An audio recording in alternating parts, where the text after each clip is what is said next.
మనకు కూడా ఇక్కడ ఏపీ, తెలంగాణ దగ్గరలో ఎక్కడైనా వారాహి అమ్మవారి టెంపుల్స్ ఏమన్నా ఉన్నాయా? లేదంటే చాలా మంది మీరు చెప్పినట్టే కాశీ దాకా వెళ్తున్నారు, ఇక్కడ ఏమన్నా ఉన్నాయా? పెట్టుడు టెంపుల్స్ అమ్మా.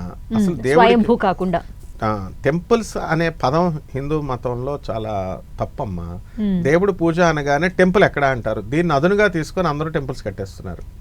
ఇప్పుడు ప్రతి ఒక్కళ్ళు వారాహి టెంపుల్స్, వారాహి పీఠాలని, పెట్టుడు పీఠాలు ఎక్కువైపోయినాయి. వారాహి, ప్రత్యంగిర అమ్మవారు, తర్వాత దేవాలయాలు అని ఎక్కడ పడితే అక్కడ కడుతున్నారు. సో అవసరం లేదు, అవన్నీ కూడా వెళ్ళాల్సిన అవసరం లేదు. వారాహి పీఠాలు చాలా ఉన్నాయి, ఎక్కడ పడితే అక్కడ ఉన్నాయి. కాబట్టి దానికి వెళ్తే వాళ్ళ అక్కడ ఉన్నటువంటి ఆ పీఠ నిర్వాహకులు వాళ్ళు ఈ పూజ చేయాలా, ఆ పూజ చేయాలా, ఇది చేయాలా చాలా కాస్ట్లీగా ఉంటున్నాయి. మామూలు పంతులు గారులు ఇదివరకు కాలంలో మనం ఏ శివాలయానికి వెళ్ళామనుకో, రుద్రాభిషేకం చేసుకోండి లేకపోతే హోమం చేసుకోండి, ఒక రీజనబుల్ ప్రైస్ ఉండేది. ఇప్పుడు అట్లా కాదనమాట, ఇవన్నీ చాలా ఎక్స్పెన్సివ్గా చేస్తారు వాళ్ళు. కాబట్టి వెళ్ళాలి అనుకుంటే పీఠాలు చాలా ఉన్నాయి. కాశీ వెళ్ళినప్పుడు వారాహి అమ్మవారిని అక్కడ చూడొచ్చు. అక్కడ కూడా మామూలుగా ఒక పైనుంచి కిటికీలో నుంచి చూడనేస్తారంతే. కాబట్టి ఆంధ్రప్రదేశ్ అండ్ తెలంగాణలో చాలా దేవాలయాలు ఉన్నాయి, చాలా ప్లేసెస్లో ఉన్నాయి. అండ్ వాళ్ళు వెళ్ళాలంటే వెళ్ళొచ్చు. అవన్నీ పెట్టుడు దేవాలయాలే అనమాట, నాట్ ఆథరైజ్డ్, స్వయంభూలు కాదు.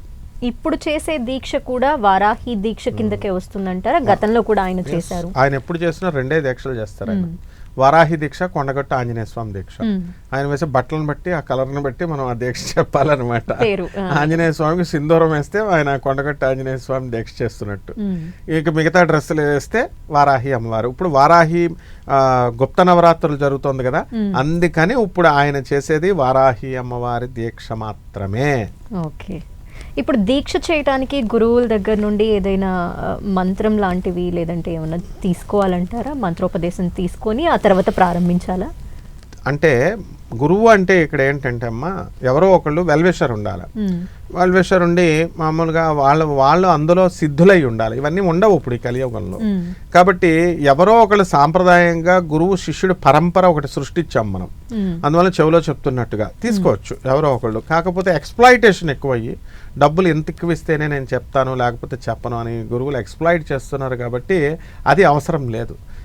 డైరెక్ట్గా శంకరాచార్యులు వారు ఫోటో పెట్టుకొని, దత్తాత్రేయ స్వాముల వారు, గురు నృసింహ సరస్వతి స్వాముల వారు, జగద్గురు అయినటువంటి శ్రీకృష్ణుడు, దక్షిణామూర్తి, వాళ్ళ దగ్గర నుంచి మంత్రోపదేశం వాళ్ళు చేసుకోవచ్చు. ఇప్పుడు సీతారాముల కళ్యాణం చేస్తున్నాం, సీతాదేవి రాముల వారికి డైరెక్ట్ చేస్తున్నారు, విగ్రహాలు పెడుతున్నారు, పంతులు గారు తాళి కడుతున్నారు సీతాదేవికైనా. సో ఇది ఒక క్రియ. ఆ విధంగా గురు పరంపరలో అక్కడ ఫోటోలు పెట్టుకుని డైరెక్ట్ వీళ్ళు మంత్రం చేసుకోవచ్చు.